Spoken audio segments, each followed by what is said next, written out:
Hey y'all, so I have a quick word for you guys today. But first, let me just recognize that I am still in that series of Why Does God Make Us Wait? I actually have the last two videos of that series out. I just need to edit and record and post them. So those will be coming soon.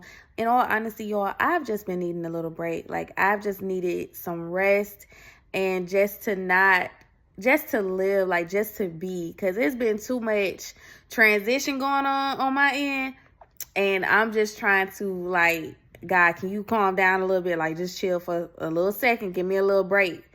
So I'm taking my break.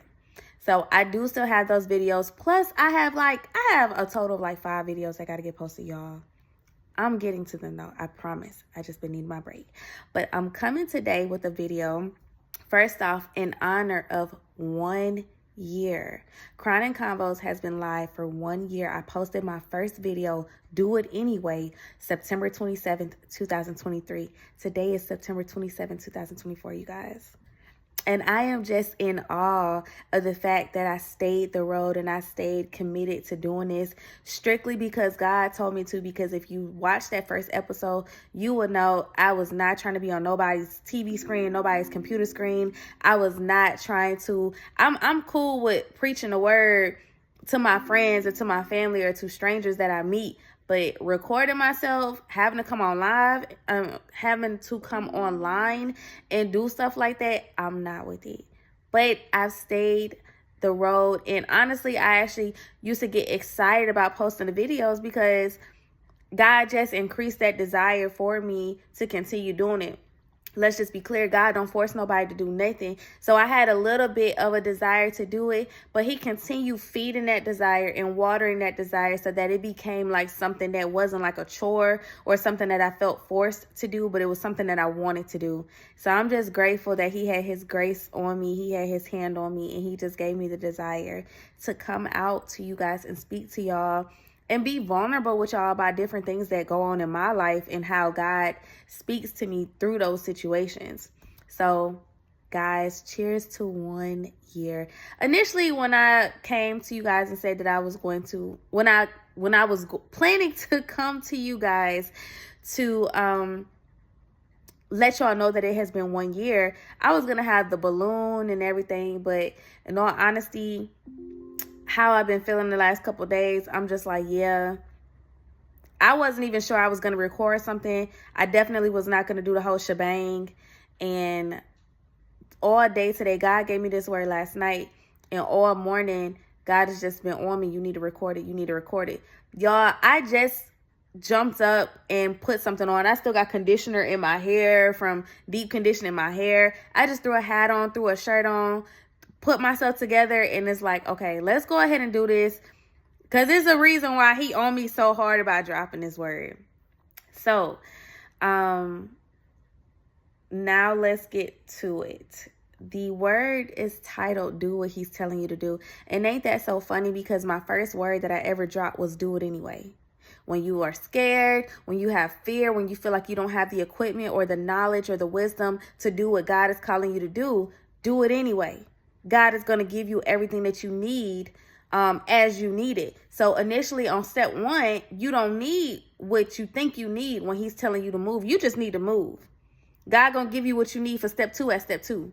He going to give you what you need at step 5 at step 5. So you at step 1, seeing that far ahead and saying, yeah, I need this and this and this. So I'm going to wait until I have this and this and this until I move. And he's like, you're doing too much. You don't need all that. Well, this word, he's saying do what God is telling you to do. Do what he is telling you to do, regardless of your situation, regardless of how you feel, regardless of what you think, regardless of if it makes sense to you or not. Do it. And I'm going to just let y'all know, just based on James chapter 4, verse 17, it is a sin to know what you're supposed to do and not do it.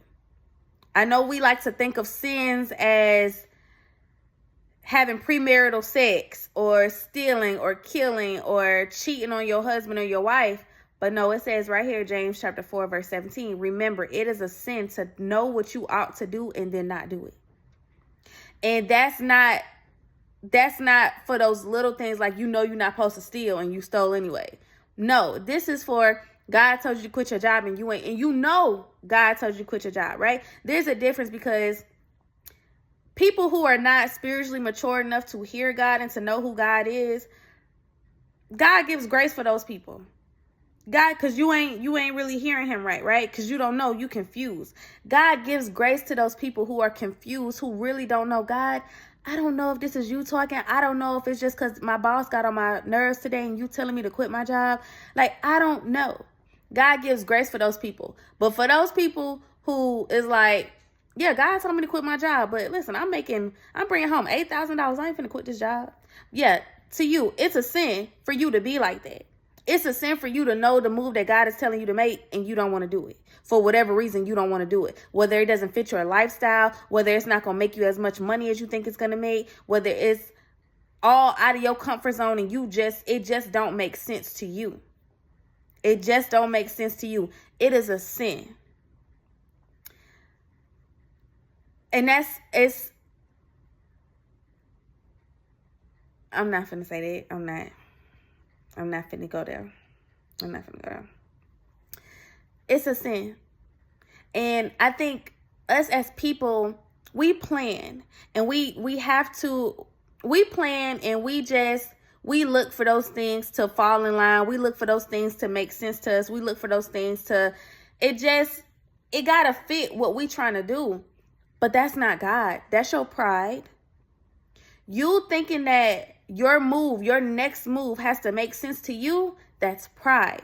It don't have to make sense to you. And in all honesty, I'm a testament of a lot of things in my life don't make sense, but they are moves of God. Me quitting my job and I'm 2 months behind on my mortgage. And you don't want me to ask nobody. And I don't have nothing lined up. And I don't have no money. That don't make sense. And anybody walking this earth will know that don't make sense. It ain't make sense to me.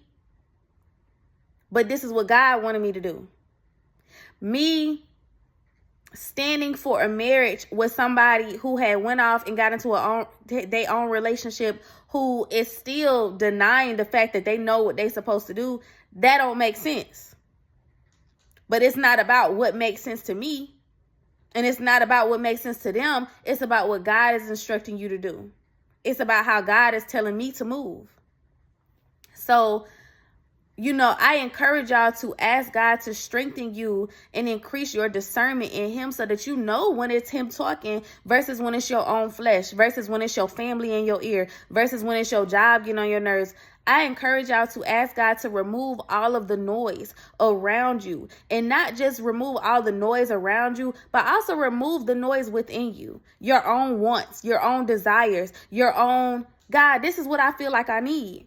It ain't about what you feel like you need. It's not about what you want. It's not about what you desire. It's about what God wants for you, right? Y'all got to get out of y'all's head with thinking that it's supposed to be, but thinking that your plan, God is going to give his okay on it. And this is something that I've realized with a lot of people, almost real specific to the men. Let me, because he taking me there. I wasn't going to go there, but he taking me there. Submission, surrender. That's yielding to somebody else's way of doing things. That's saying, I have this way, but whoever this right here, they got a way. I'm going to listen to it. I'm going to surrender to it. I'm going to submit to it. Because my way ain't the only way. It's not a my way or the highway type thing, especially when you following God. It's not a my way or the highway. It's a what God wants. It's not a, God, I got this plan right here. Do you think I should do it this way? Or do you think I should do it that way? It's not that. It's that, God, I got this plan right here. But what do you want me to do? Lord, I really want to do this. But what do you want for me to do? Right? And it's a lot of people are confused on what surrender is or what submission is. Submission is not you taking your options, taking your wants and your desires to God and saying, okay, God, which one it is, A or B? Okay, God, should I do this? Yes or no? That's not what submission is. Submission is knowing and understanding that you have these needs, that you have these desires, and saying, God, this is what I want for me, but I know your plan is greater for me. What do you want me to do? What do you want me to let go of? Where do you want me to be? And some of y'all are not ready for that because y'all don't even go to God with those type of conversations. You go to God with whatever you want already in mind, and you expect him to answer on that. And if he don't answer on that the way that you want him to, you just gonna move. So it's like, God, should I go to Dollar General? Yes or no? He ain't say no, so he must say yes. That's how people be moving. God, should I go to Dollar General or Dollar Tree? God ain't answer. Well, I really want to go to Dollar Tree this trip, so I'm going to just go to Dollar Tree. That's how y'all be moving. That's not submission. That's not surrender. And if we being honest about the situation, God knows our hearts. God knows when we are ready to hear his answer, when we are ready to hear the truth from him. So with that being said, he ain't finna talk if he know you're not listening. He not going to talk. He not going to say what he got to say to you if he know you're not listening. God could have said, I want you to go to Walmart. You went to him, God, should I go to Dollar General or Dollar Tree? God in his head, I want you to go to Walmart. But you ain't ready to hear that because you got these two options in your mind. And you going to go to these two options either way. You're going to go to which one of these options you want to go to anyway. He's not going to waste his time. One thing that I learned about talking with God and communicating with God, it's the same thing. Imagine being on a phone and you hear a lot of static. When you hear static like that, is you going to keep talking, or are you going to quiet yourself down until the other person can hear you? You going to keep talking when you hear all that static? You going to keep talking when you hear a lot of background noise, or is you going to wait till it get quiet and then you're going to say what you got to say? That's the same thing with God. God is not going to waste his breath talking when you got all that noise going on around you and within you. You already know what you want to do. You ain't ready to hear what he wants you to do. Right? So, seek God on what that looks like for you. Seek God in what area of life you might not be hearing him the way that you think you hearing him, or the way that you could be hearing him, because you're too focused on what it is that you want. You're not open enough, and God is not going to waste his time. God gonna let you do what you want to do until you ready to hear what the truth is. And guess what? If that means you dealing with unnecessary struggles and unnecessary headaches and unnecessary trials because you didn't want to listen to him, then that's on you. Now, Romans 8:28, God will use all things. So he can use your disadvantages to your advantage. He can use the things that you messed up. He can come back around and shift it and use it for your greater good. But a lot of the stuff that we endure, we don't have to endure if we just get into God's presence and ask him to show us what his will for our life is. We can avoid a lot of headache, y'all. We can avoid a lot of stress. We can avoid a lot of money problems. We can avoid a lot of heartache. We can avoid a lot of unnecessary moves. Jonah, it just came to me. God gave Jonah a task. You need to go to the city of Nineveh. Jonah ran. Jonah ended up on a ship that was in the middle of a storm, where he had to be thrown off board and into the belly of a whale. He did not have to go through all of that. Had he done what he was supposed to do, there would be no Jonah's chapter 2-4. Because he would have resolved it in chapter 1. He would have did what he was asked to do. But he decided to do what he wanted to do. Noah was tasked to build a boat. Guess what? Noah did it. And guess what? He saved himself and his family because he did what he was supposed to do, even when it didn't make sense to him. Lord, there's no rain around here. Why are you telling me to build a boat? Why are you having me to build this boat? It ain't rained here in 5 years. What I'm going to build a boat for? It ain't no water around us. But he did what he was supposed to do, though it did not make sense to him.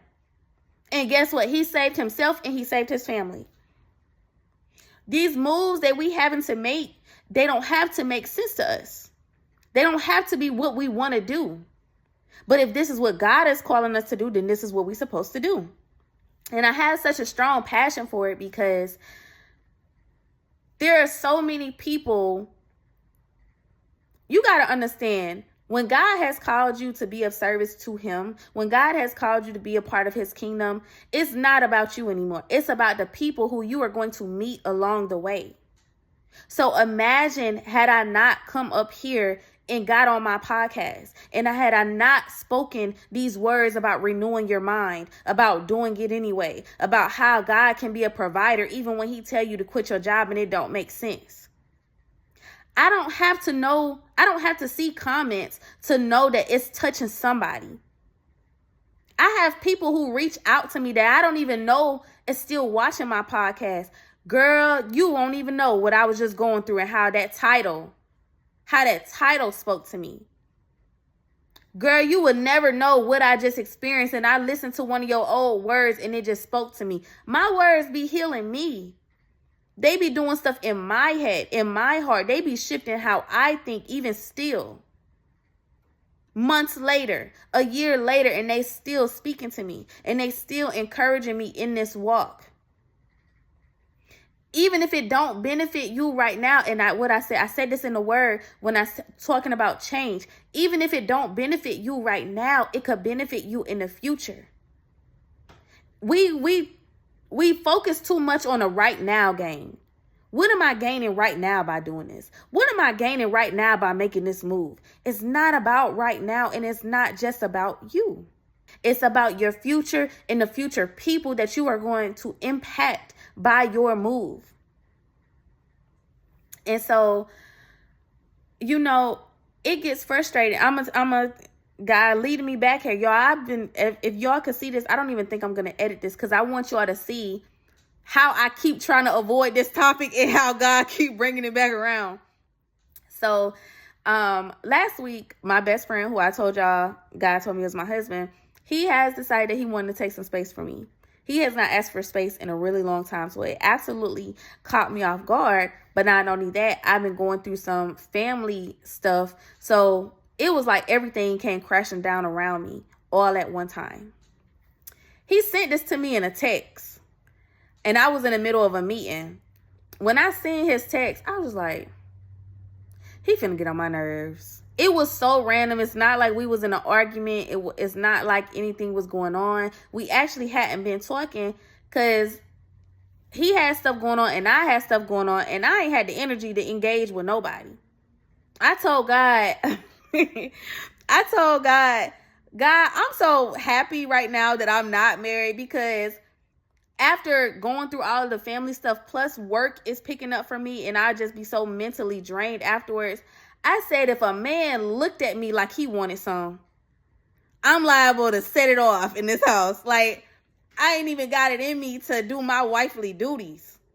I don't even want that man to look at me and say, hey, y'all, I've been so overwhelmed with work and with my family issues and just my own emotional stuff. I said, Lord, I'm so happy I ain't married right now. Because a man come home and think he finna get something from me. You better get your son, Lord. You better get your son. So I've just been cool. So we ain't been talking. So it was so random. And I was in the middle of a meeting. And I couldn't even focus on I said, I gotta go get my son from school. So let's resume this next week. So I got off the meeting. And I prayed first. I reread his message. I prayed first. And I said, Lord, what you want me to do with this? Because I ain't got time. And in this, God led me to 1 Kings chapter 13. Now, if you go read that, that's the story of the prophet who God sent into this town. And he told him, don't drink nowhere, don't stop nowhere, and don't come back don't go back home the same way that you came. All right, so that prophet already knew what God told him to do. He had the king, hey, you should come and celebrate over here. Come to my home and we'll have a big feast. The man said, no, God told me, don't stop nowhere, don't drink nowhere, don't eat nowhere, and don't go back home the same way that I came. Okay, cool. Somebody overheard that, and they went to their father and said, hey, there was this prophet that did this and did that and did this. The father comes after the prophet. The prophet is laying up under a tree. The father says, hey, are you that prophet that did XYZ? The prophet says, yes, I am. He says, hey, you should come back to my house and have some food. I got some dinner made for you. He's like, no, the Lord told me I can't stop nowhere. I can't drink nowhere. I can't eat nowhere. Don't go back home the same way that I came. The prophet lies and says, oh, but I'm a prophet of the Lord too. And he says you can come. The man, already knowing what God told him not to do, he done followed this prophet, done went home to this man's place, sitting there drinking and eating, and the prophet has to now confess to him. The Spirit of God comes to him, and he has to confess to the man that he lied to him, and that when you leave here, you're gonna die. That's my bad, because I shouldn't have lied to you. But yeah, when you leave here, because you disobey God, you're gonna die. And guess what? When he left there, he died. Why? Because he did not do what God told him to do. It is a sin to know what you're supposed to do and still not do it. He knew he was not supposed to stop nowhere in that town, and he did it anyway. I was telling me, you do what I told you to do. You don't worry about what he's saying. You don't worry about what he's telling you. You do what I tell you to do. And another word that God gave me before I called him was the word profane, which essentially means going up against God. So God told me, you don't do what he's telling you to do. You don't follow what he's telling you to do. You don't go by what he's saying. You go by what I told you to do, which is I told you to stand for this marriage. I told you this man is your husband. And that's what I've been on. Now, let me be honest for a little bit. I have opened myself up to dating. I have been entertaining men. Why? Because what God has showed me. So let me be honest. I still see this man as my husband, but I also have now seen qualities in him that I don't like. Like, I don't like the fact that he is not in submission to God. He's in a relationship with God. He knows who God is, but he's not in submission with God. He's not moving how God tells him to move. He moves how he wants to move in a way that makes sense to him. So if it don't make sense to him, then it can't be real. And again, a lot of this walk with God, you got to know it don't make sense. And for me, I'm very strong in I need a man who's in submission with God, because guess what? If God comes to me while we married and God tells me that I need to quit my job, are you going to support that? Or are you going to say, well, babe, let me wait till I get another job? Or well, you need to wait till you get another job first before you do something like that. If that's not what God is telling me to do, I can't do that. If you are not in full submission to God, you can never support me who is fully submitted to God. That God lifted his hand off of me a little bit, I was able to see that. He not where he need to be with me. It don't matter how much I love that man. He's not where he needs to be with me. If I'm speaking to him about something that God has said, is he going to listen to it? No, because it don't make sense to him. It don't have to make sense. Do y'all know how God calls for the women? Do y'all know the role that a woman has in the marriage? And so while men just think women submit to men, no, men submit to women as well. No, men submit to God as well. Again, submission is just yielding to another person's way of doing things.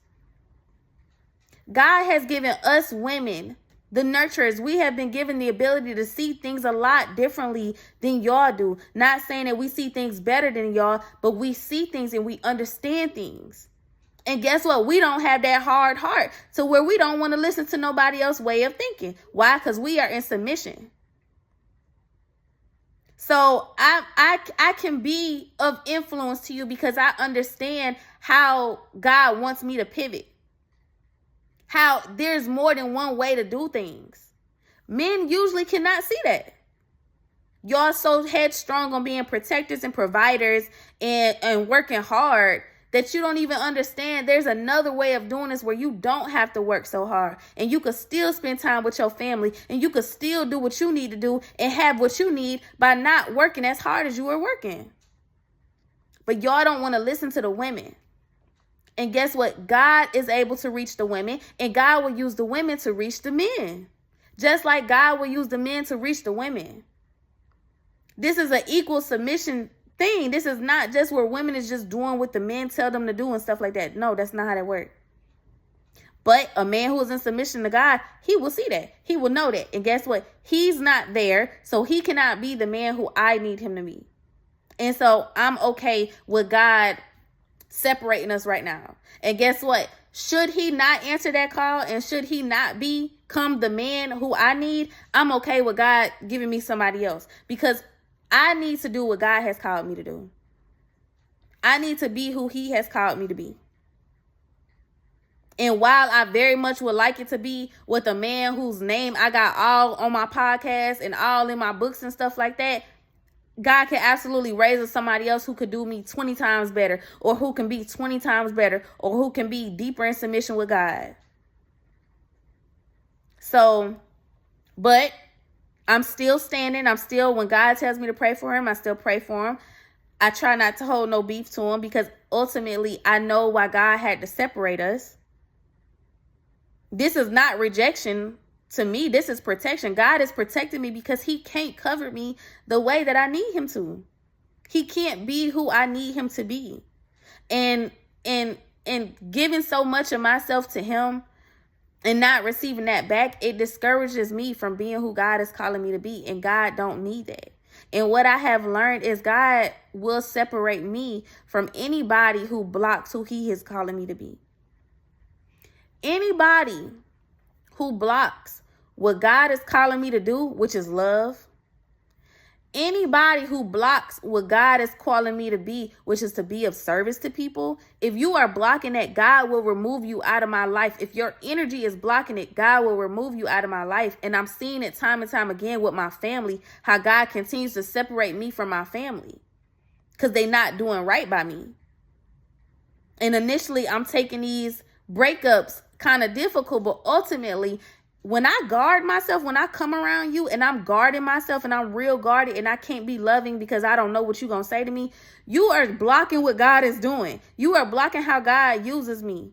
You ain't making me mad. You making him mad, because he got me on this earth to speak his word, to love on his people, to be of service to them. And I can't do that when I'm around you because I'm too guarded. So I'm learning to be more accepting of these breakups, these separations. And I'm also have learned in this whole year, I've learned how to lean more on God and not the people around me, and not even my own flesh. So yes, I absolutely can say that I can still stand for this marriage and still pray for this man, but I'm open in my heart to, if God decides that he wants to move me, I don't need to be so gung-ho on this one man. I'm gung-ho on what God has told me. I'm gung-ho on the promise that God has given me. It don't have to be with him.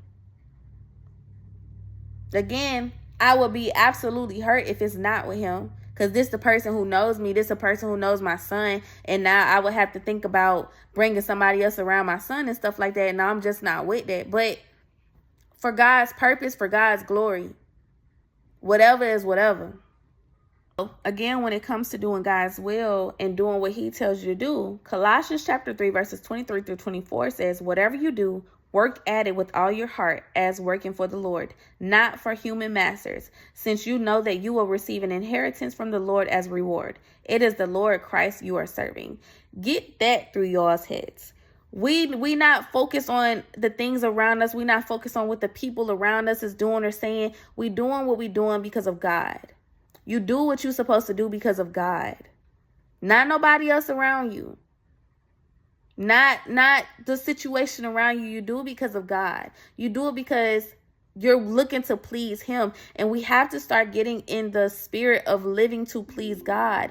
Doing what is pleasing to him. Not our flesh. Not the people around us. Not our situation. We want to please God, even at the expense of our suffering. We live to please God even at the expense of our suffering. Another verse that just brings me to John chapter 15, verse 13 through 14, which says, there is no greater love than to lay down one's life for one's friends. You are my friends if you do what I command. God is looking to be in partnership with us. In the way that he laid down his life through Christ is the way that he is expecting us to lay down our life, which means putting away the things that we want and submitting to God, being in true submission to God. That's what God wants. That's what he needs from us. True submission, true obedience, true willingness to do what he is asking you to do. Do what God said. Do what God said, y'all. That's the word today. Do what God said, despite how you feel, despite how everything looks to you, despite everything that's going on around you. Do what God says. It's not about everything else. It's about God. That is true submission, when you are able to do what God has told you to do and you don't even want to. Lord, I don't, listen. You think, look, but this is what God want me to do, so I'm going to do it. But yeah, no. But this is what God wants me to do, so I'm going to do it. I'm going to do it. For however long he want me to do it. I'm going to talk my trash with him because, listen, now, there are plenty other different things that you could be doing in my life right now while me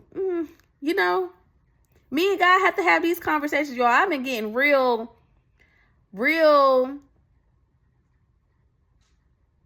I've been getting real with God. I've been getting real with him because now this a lot.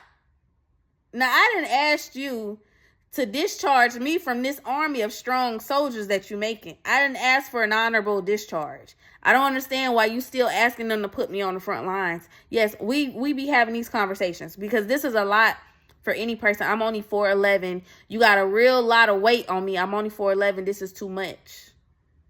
You know what I'm saying? How strong do you really think I am? Why do you think I'm that strong? What are you looking at?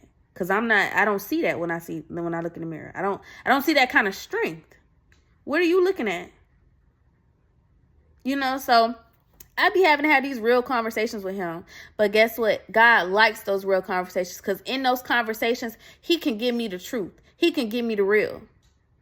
And I can receive the real. Because when I go to him like that, my heart is open to whatever he says. My heart is open to whatever he want me to do. He want me to drop down right now and pray for that man. I'm going to do it. I'm going to do it. He wanted me to let him go. I did it. He told me, go ahead and let him go. Let him go ahead and take this space. Take this separation. It's about protecting me. We protected me too. He got to go through whatever he got to go through. And unfortunately, I can't be there to assist. God has to protect me. And that's what he's doing. One last verse I'm going to give just for some additional encouragement.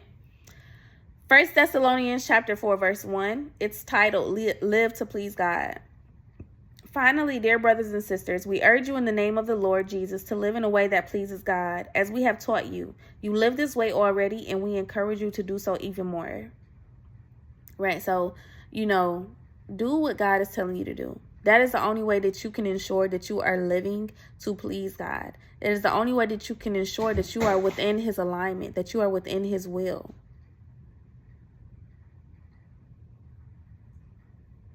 There's nobody in my bathroom for that to have done that. I don't even know what that was.